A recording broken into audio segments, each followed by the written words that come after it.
Hello, everybody. Welcome to the Tellor Dev Call. Today is Monday, April 13, 2026. And it's a big week for us. We have been doing an upgrade to the bridge. We've done it on DevNet, on testnet, and we're finally at the mainnet stage.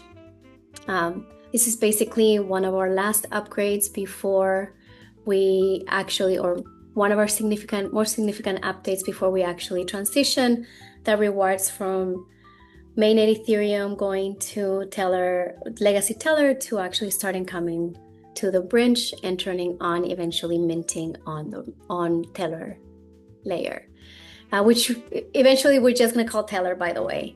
But big week for us. We've been testing. If you're a validator, a reporter, you should be paying attention. You should be making an update with us in about 2 hours or an hour and a half. Other than that, I'm back from the conferences. I was at the Stablecoin Summit a couple of weeks back, and then at the ETHCC. If you didn't catch those talks, they were really interesting, I think.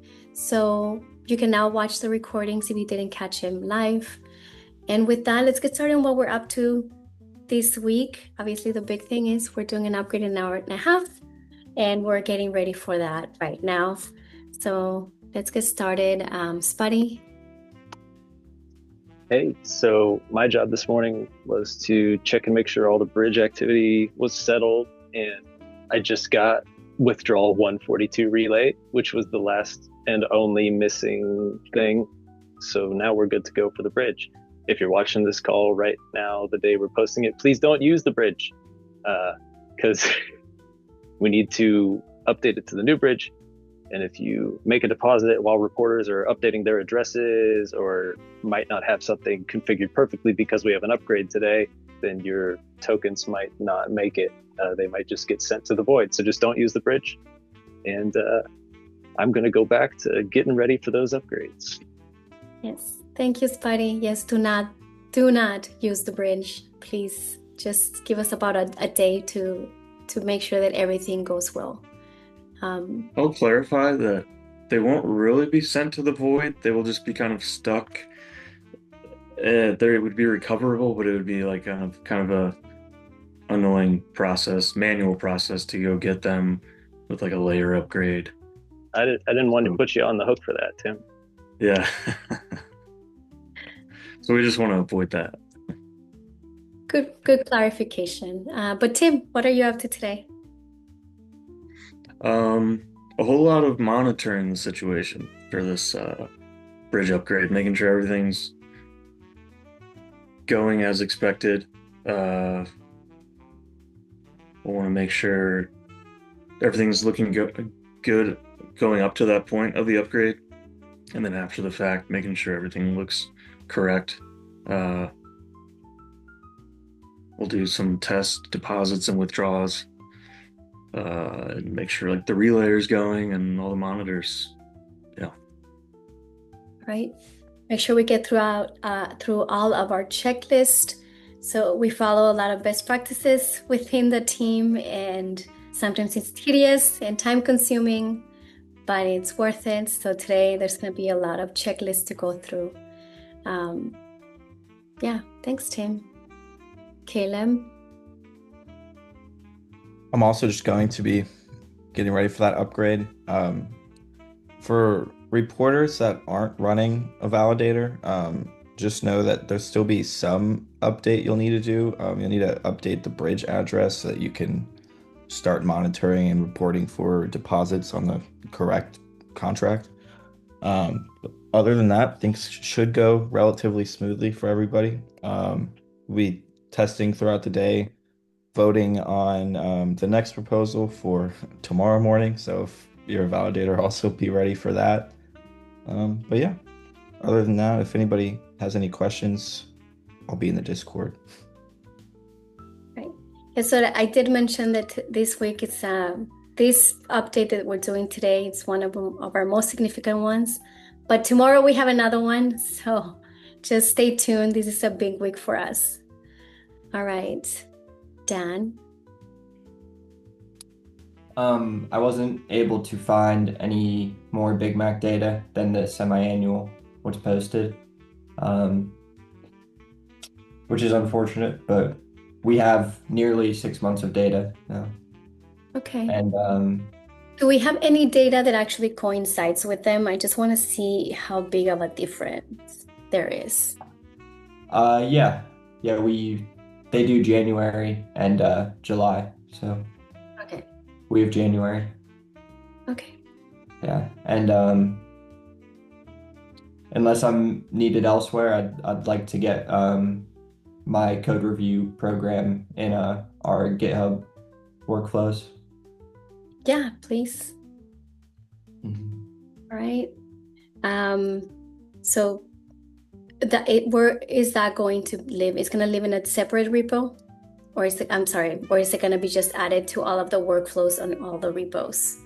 What repos are you actually including this in?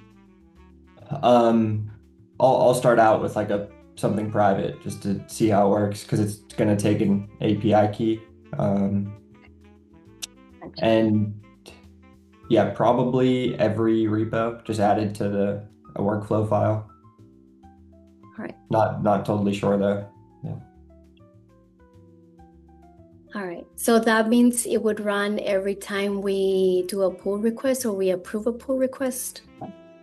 Yeah. Maybe with a optionality, potentially.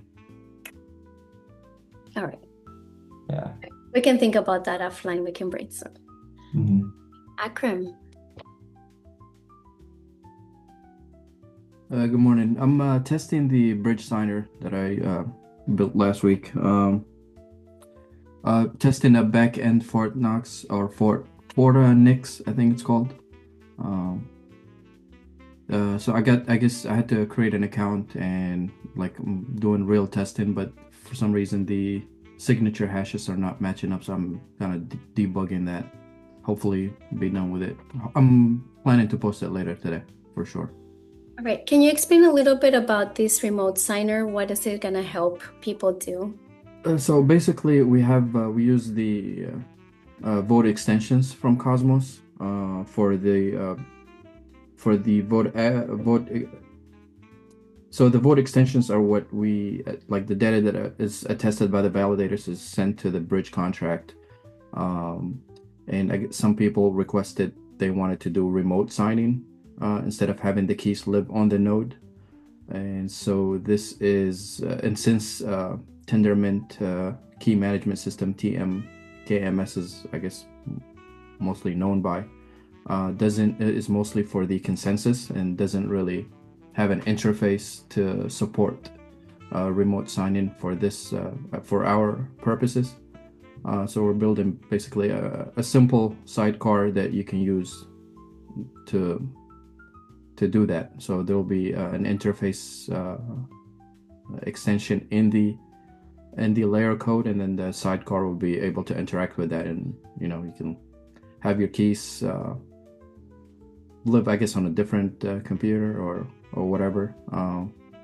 There will be, I guess, for now. I mean, what I try to do is use basically the same backends that KMS has. The soft sign, I call it file signer here, where the test key lives, I guess, is a file, or the private key stays in a file, or the cloud, which is what I'm testing now, Forta-Nix DSM, and the UBHSM, which is a USB hardware, I guess, device plugin. Yeah, so I'm testing that. I'm going to be able to test the two. I'm probably going to reach out to somebody to test the USB device because I don't have that. It's quite expensive. So. All right. I'm sure if somebody has it, they can help us out with that. Yeah, ping the validators and reporters and the person that asked for this. I'll ping the person that asked for sure. Yes. Ryan. Thank you, Akram. I'm gonna be still working on the UX for the bridge module. Uncovered a couple things that for the withdrawal limit that I want to fix up.